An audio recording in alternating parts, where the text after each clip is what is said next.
Cricket is loved by almost everyone in this country, in fact, worshipped. And there are people who have been actively part of this historic journey of cricket in India. Today, we are going to have a conversation with one such amazing person who has been the former manager of BCCI. He joined the chemistry department of Wilson College as a full time lecturer in 1975 and retired as an associate professor in 2008. He also served in various capacities in Mumbai Cricket Association for almost around 3 decades. And he was also the Joint Secretary of BCCI in 2003 before joining BCCI as Chief Administrative Officer in 2006. He was also the manager of Indian team on your Sri Lanka in 1997 and Pakistan in 2004. He was also the tournament director of ICC World Cup in 2011 and Champions Trophy in 2006. He was also the advisor of ICC T20 World Cup in 2016 and ICC Women's World Cup in 2013. If you have still not guessed who this person is, let me introduce you to Mr. Ratnakar Shetty. And he has been actually helping the people in the industry and has also written and authored the book which is called as On Board, Test, Trial and Triumph, which has catered and garnered a lot of amazing reviews. So if you have still not read it yet, being a cricket fan, go ahead and read it. So let's have this conversation with him and see how he is intensifying life and humanity on this planet.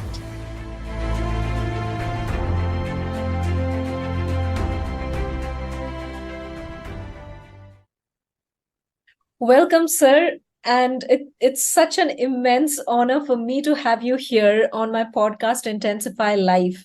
And thank you so much for getting on a call with me today. How are you doing? Well, I'm fine. It's my pleasure to be on your podcast. Thank you so much. Sir, you have been like with the cricket fraternity, with this industry for so many decades. And then you have actually written this amazing book, On Board, right? And like people have gone crazy with this book with the amazing reviews, etc. I would definitely love to know your journey and lots of stuffs to ask you. But to begin with, I would love to understand and know how did this journey in so many years back with cricket began for you? Well, like any other Indian, I was also inclined to follow the game of cricket, which was popular. And it was, I think, for me, the 1971 twin victories against West Indies and England, which hastened the process of following cricket intensely. And with Mr. Gavaskar being from Bombay, my hero in those days, and later Gundappa Vishwanath. I think these are two people whom I have followed a lot uh, uh, in the course of their career, and that's how the journey with cricket began. That is interesting. So, did you used to play cricket in the childhood, or you were a complete player that time, cricket No, player? no, no, no. I just was a follower of cricket. Okay, that's great. Amazing. And in one of the interviews I remember previously, you also spoke about, the journey of how IPL began. And there was an interesting aspect which you shared that when it began, there were only 5 members out there who started this. Is that correct? That time? Well, I think IPL was the brainchild, if I may put it, of Mr. Lalit Modi. He was very keen that we start some tournament of that type, which is franchise based. In fact, as early as 1996, after the 96 World Cup, he had come with a proposal to start intercity ODI tournament, which did not happen. And ultimately, when in 2005 Mr. Pawar became the president of the board, he brought back that proposal to have the intercity tournament, which later on took off in as a T20 tournament. And I still remember the first meeting that we had at Singapore, where Lalit Modi had invited IMG, who were the original proponents of how the tournament could be conducted and played. And the CEO of Cricket Australia, English cricket, and South African cricket were invited for this tournament. And that is how the picture came up. You know, the IPL became a reality in 2007. It was launched in September 2007, and the first edition of IPL was played in 2008 in the month of April, May. Great. So thank you so much for sharing the details, because when I heard about this insight, it was really interesting to understand how it all started. And we know the rest is history after that. Yes. Yes. And you were also, the tournament director of ICC World Cup in 2011, then Champions Trophy in 2006. Then you were also the advisor for, T20 World Cup in 2016, and then ICC Women's World Cup in 2013 as well. So it's like you have been inside out of the entire cricket history. I would love to understand from you that what do you think, or what have in your experience been the most challenging times for the cricket industry as a whole? Well, I think, it was 1983 that India won the World Cup. And there were a lot of expectations after that from the Indian teams, but we couldn't succeed. And finally, in 2011, our team won the World Cup for the second time. And in between, we had good performances, but we could not win the ICC events. In fact, 2013 Champions Trophy in England was the other win after the World Cup 2011. And since 2013, it's almost 10 years now, we have still not won an ICC tournament, which is something which concerns a lot of people, as it, why we come so close to winning a tournament and we don't do that. So it's time that we win an ICC event. And the World Test Championships, which are starting today, is a good platform to start with, I think, and put confidence back into winning the ICC events.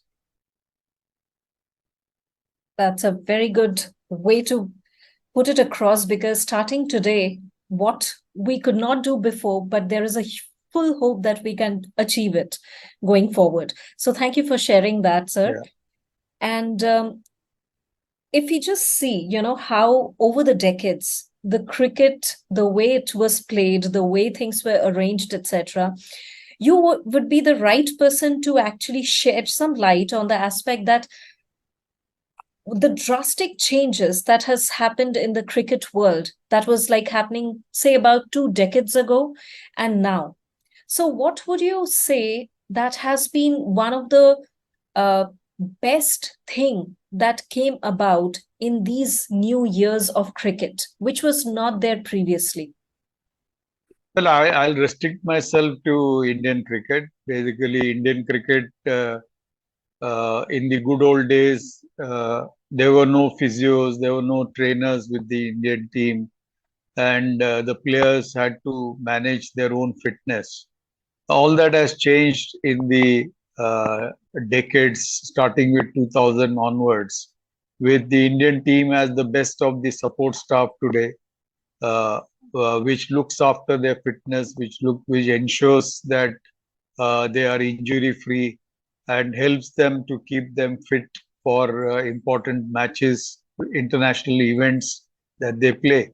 I think this is a big change that has happened.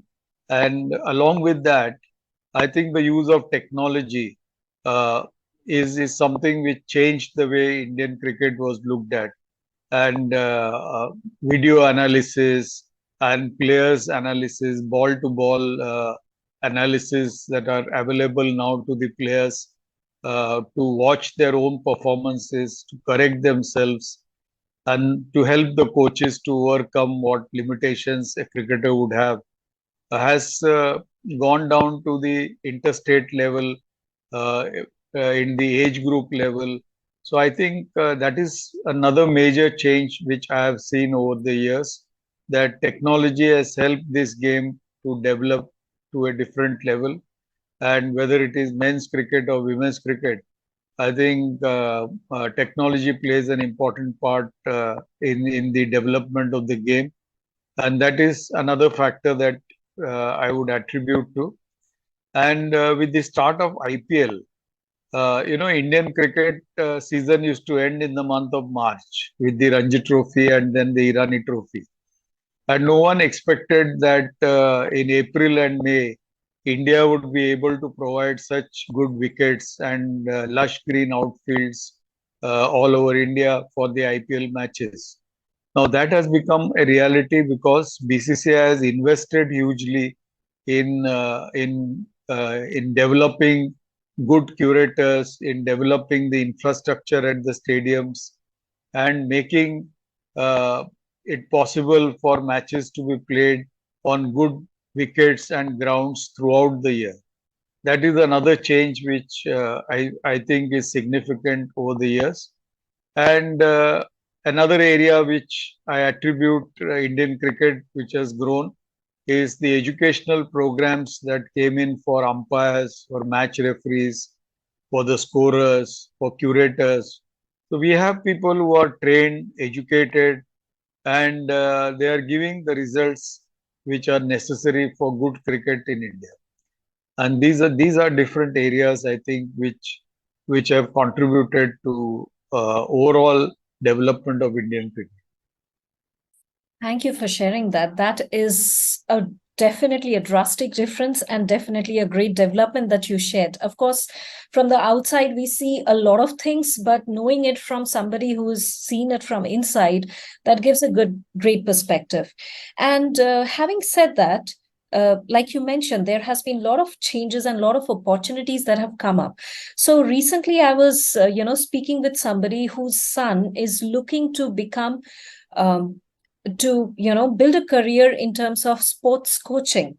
So in terms of all the new the streams that are coming up, whether it is sports coaching or sports physiotherapist or every aspect related to sports and with respect to cricket, what do you think is the upcoming, let's say, 5 to 10 years, the future in India, and especially for the students and the people who want to develop the career in the field of sports, not as cricketers but maybe other domains?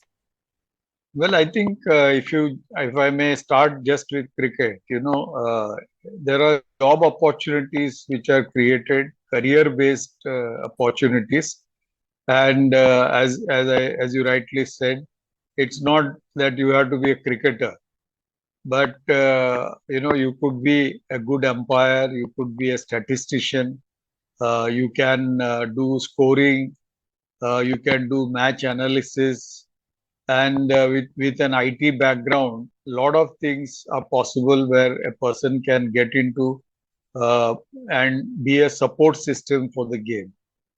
Same way, you have the physiotherapists, the trainers, advanced levels of study that they do in helping the sportsmen to be fit and to be prepared for international tournaments. And therefore, overall, I think there are a lot of opportunities that are available today. There are a number of good sports management courses that are being conducted abroad as well as in India now, which provides an opportunity to qualified youngsters who may not have played the game, but who can administer the game and manage the conduct of those games efficiently. And if you see overall in India, I think India was always identified as a cricket crazy nation, which it is, no doubt. But since 2008 Beijing Olympics, our performances in Olympic sports has been improving. We have got a number of medals, including gold medals at the Olympics. And therefore, along with cricket, you see the development of Olympic games and people getting interested in watching those games and following and being a part of those games in terms of management. I think that's a positive development for sports in India, and I think the future for sports in India is really bright, and people can make a career out of the sports industry. Absolutely. And thank you so much for sharing that, because just like you rightly mentioned, that even though people love cricket, everyone cannot be a cricketer, but they can definitely be a part of it in some way or the other through developing their career in various streams and domains. And when you also mention that, how other sports are becoming better, and the facilities are becoming better, and the performances are becoming better, and also we see that the women's cricket team is doing amazing. So with respect to that, what would you suggest to all the women out there who are, want to develop their career, especially in terms of cricket or even other sports, but they are actually not getting that kind of motivation, or I won't say motivation, or maybe the facilities or things? Is there something that they need to keep in mind or do in order to actually go out there and make it happen? Well, I think to be very honest, there were a lot of reservations on the part of parents, to put their children, girls, into sports, uh, for not being sure of what happens to their future. Because in India, education is important for a career, for a job, and that's what every parent really looks at. How they can guide their children to be able to get a good career ahead. And there was uncertainty of the future prospects for the sportsmen, eh, particularly the girls, in where if they take up games as a part of their career. But I think today it's not the same, whether it is cricket or hockey or football for that matter, apart from individual games like table tennis, badminton, lawn tennis for that matter, have produced excellent women sportsmen in our country itself. And they they are an example which will be followed by the future generation. There are examples in front of them, whom they can follow and become good sports person. And that's a good thing that has happened, which was lacking a few years back due to the uncertainty as to what if they don't succeed. And today, for all these games that I just mentioned, tremendous facilities are available, opportunities are available to the ladies, and parents are more confident today to put their girls into sports, even at the school level when they're growing into their career. I think they are able to take a decision that their girls have an opportunity, and they should try and be good sportsmen. I think that's the positive development in the last maybe 15 years. So it's also basically of course, maybe one of the most important shift is the shift in the mindset, Yes, especially of the parents, so that, they can allow their or let their children take up sports as a career as well. Okay. right. Yeah. And with respect to that, I'm sure you are always there for the cricket, but what are the other sports that you love personally? Well, I think it's basically the individual. Hockey used to be a passion with every Indian in the good old days. Individual games like badminton, table tennis, lawn tennis. You have sportsmen with whom we have interacted and seen them doing well. It always helps you in keeping track of other sports as well. Definitely. And now coming to the aspect of your book, the book that you have written on board. So, what inspired you to write the book? And let's hear from you. What is the book about? Well, I think it was COVID times and there was no activity happening, and my publisher was keen that I should write a book. And on my experiences as a cricket administrator, that is where it started. And seriously, I was never interested in writing a book of that nature, because I was clear in my mind that I would write only what is factual, and not write something for the sake of sensationalizing and selling the book, but the true aspects of what you experience as a cricket administrator, since cricket is followed widely in India. And that's how I decided to restrict myself to my development as a cricket administrator at the Mumbai Cricket Association level, which is the state association where I started off, and later at the BCCI. And then I realized how fortunate I was, because there are millions of Indians who follow Indian cricket and who love the game much more than maybe what I do. But I got an opportunity to serve Indian cricket, to look at Indian cricket very closely and see the heroes of Indian cricket in the generations from maybe 70s till 2015 2018 that I retired. So I think my experience is basically based on, the book is based on my experience as a cricket administrator, uh, what all we did at the state association level, and how we did things at the BCCI level. Different activities that were conducted to improve the game, to improve the image of the BCCI as such, and make cricket more popular. Amazing. And to all the cricket lovers and enthusiasts, you should and must go ahead and read this book. It's an amazing one. And as he rightly mentioned, that it's based on his real experience, the factual ones, you're going to love this book. Because also, I loved actually the tagline, which is like test, trial, and then triumph. So that was really interesting. Now, I would love to understand from you that we are constantly evolving and modifying and upgrading ourselves as a country in terms of sports. And when I say sports, it's not just cricket, it's on various domains. Yeah. But if you see that cricket has been, the one of the most highlighted factors since decades. And as you mentioned, after the Olympics, a lot of other sports have been highlighted as well.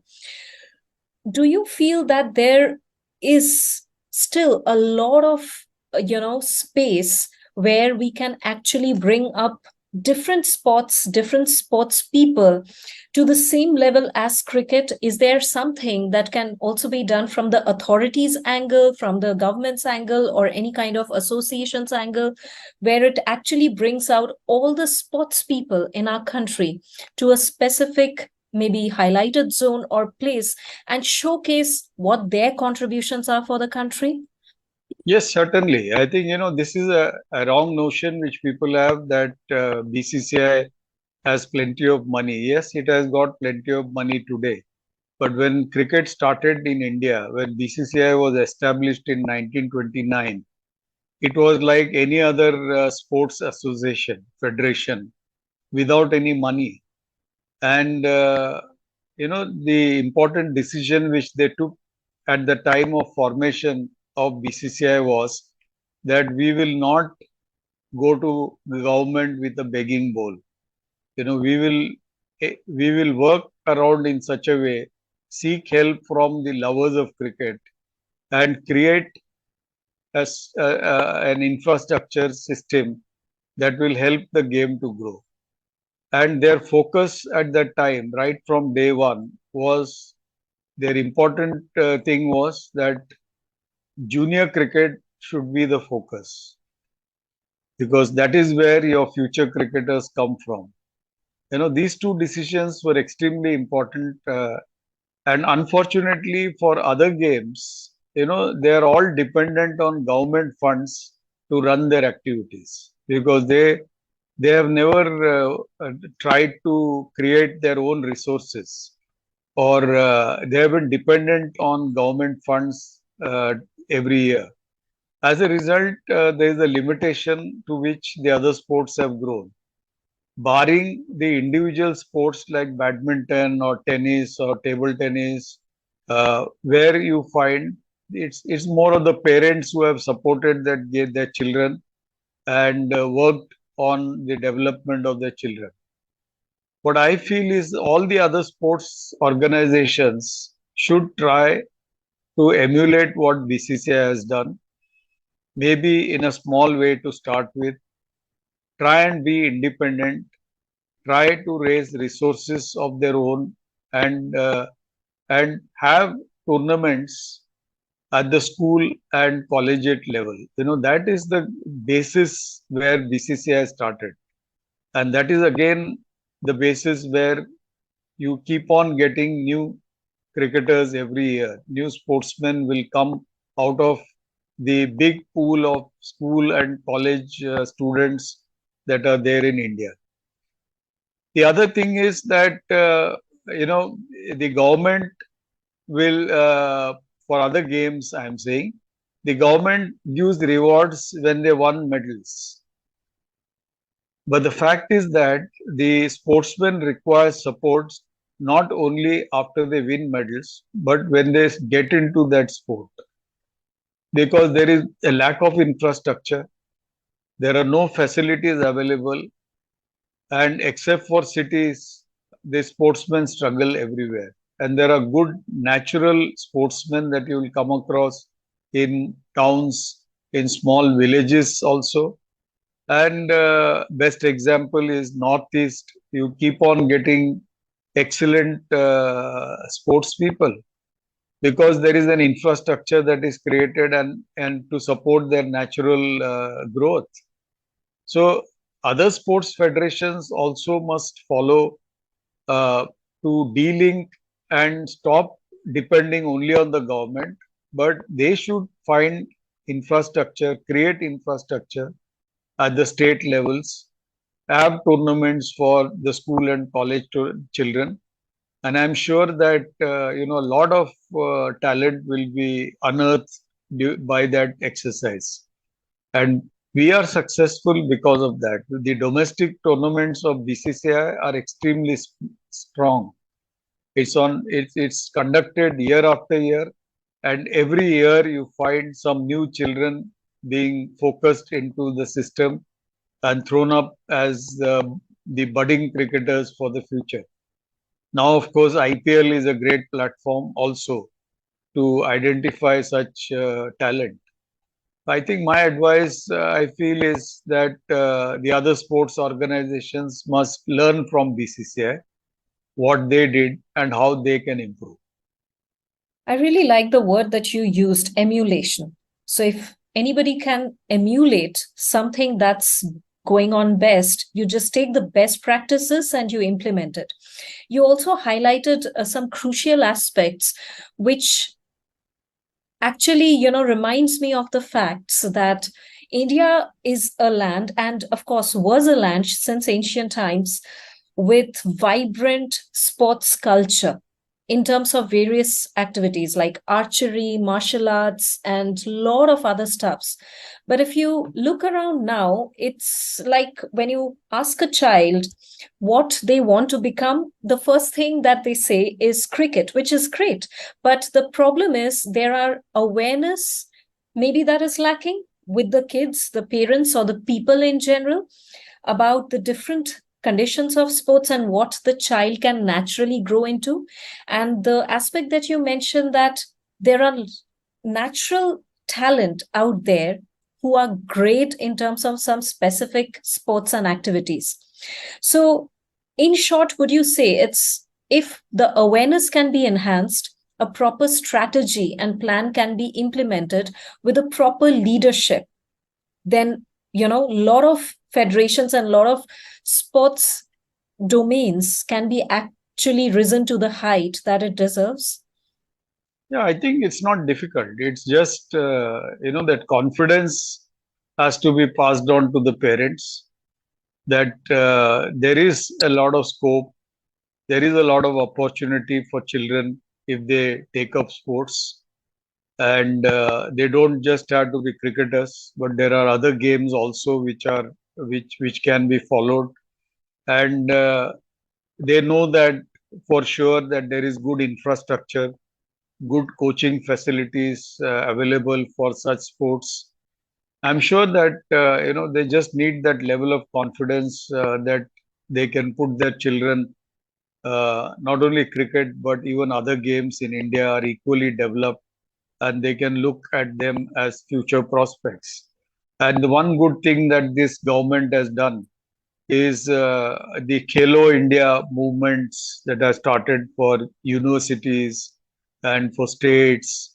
That gives an opportunity for the sportsmen to display their talent and be selected if they are good at the higher level for coaching camps and free training that they then are entitled for. So that's something which is important, and I'm confident that with if government is positive about development of sports and they take efforts, I'm sure that people will like to have their children not only in cricket but other games also. And there is a question that's coming to my mind, which when you said that definitely, people love sports, there is a natural talent for people to get into it. Based on your experience in all these years with working with so many players out there, what has been one of the most striking feature or some of the striking features where it is not about just building physical capability and capacity, but you have also seen the shifts in the psychological development of a person? Yeah, I think it's important at the junior level, and that is what our National Cricket Academy does. Apart from imparting strength and conditioning to the age group cricketers and the cricket skills for boys and girls, I think even the mental toughness talks and interactions with experts on that field, I think it is helping them to a large extent actually. Great. Thank you so much for sharing that. And what would you share before we depart? What would you share to all the, budding sports enthusiasts, not just cricket, but every other field, and especially to the parents and also the people who are there in certain authorities in the sports departments? What is the message that you would love to give based on you being the veteran in the industry and you have seen it all? So what is that message you would like to give? Well, my message is very simple, that cricket takes care of itself. Uh, Cricketers who go on to establish themselves at the age of 19, uh, they are looked after by themselves. It's for other sports. I think government has to look after people who are coming in, the junior sportsmen who join other sports. Not all of them will go on to play for India in the Commonwealth Games or Asian Games or Olympic Games, where government supports those athletes to a large extent today. What is needed is a confidence in all the sportsmen that they will have good jobs. They, even if they don't go on to become established international sportsmen, still they can bank on getting good jobs in government departments on the basis of their performances, and from where they can carry on further to develop their skills and yet have another chance of competing at the highest level. What happens is if at the age of 19 or 20, if a sportsman, after realizing that he doesn't have a chance for selection to the India teams, he gets desperate because there are no jobs available at that, and then he finds himself in a difficult position. So I think that is where the governments, state governments or central governments will play a role in helping out sportsmen who don't make it to the top level, but by getting them into the system to remain with the sports development, by at least getting them good jobs in the government organizations. So basically, the stability and the security, so Yes. that they can take care of their personal and professional aspects as well. If they have that confidence and that trust, then they can actually go out and do what they want to do in terms of their sports career. Yes. Because in our country, you see, all said and done, if you want a job, you have to be a graduate minimum. And if you are a sportsman, you can't go on to be a graduate if you're spending a lot of time in training and participation in tournaments, traveling all over India and abroad, playing those games, which means that you're compromising with your education.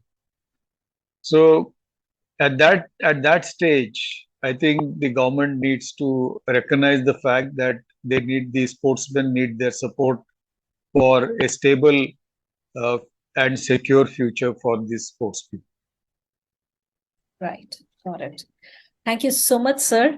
My It was pleasure. a pleasure speaking with you and, having the insights and understanding and also helping others to know what they can do from their aspect. Yeah. And seeing a different aspect of cricket and other sports from your viewpoint was amazing. So thank you so much for... No, in fact, actually, you'll be surprised to know that Yes. When we got a good amount of television revenue, and the government in 2007 requested BCCI, the central government, Mr. Manishankar Iyer was the sports minister, and he requested Mr. Pawar to help out Olympic sports. And BCCI, for that matter, donated 50 crores at that time out of our funds, and to Olympic sports. And BCCI was asked to identify the sports which they would like to support. And we had, I still remember, archery, swimming, boxing, gymnastics. These were the sports that BCCI had identified for support at that level. So we were always, and I think our support will always be there in helping other sports also. But the key word would be the organization themselves have to support their own structure and their own activities to start with. That's great to know that. Thank you for sharing. And that's, yes, given all said and done, we know that this country has produced amazing sports people since ages, and it still continues to do the same. It's also about not just the authority, not just the parents, and not just the people working in there, but also the audience, and the support of the general public is so much required. So, yes, thank you so much for sharing that perspective. Thank you. Yes, amazing. Thank you so much, sir, for being with us over here. And it was great to hear your experience, your insights, your wisdom and knowledge. And everyone, the book link would be here in the description. Go ahead, check that book out, read it, and share your review with him. It is an amazing. You're going to love it. So thank you so much, everyone, for watching us today. And thank you so much, sir, once again for coming here. Thank you. My pleasure. Thank you.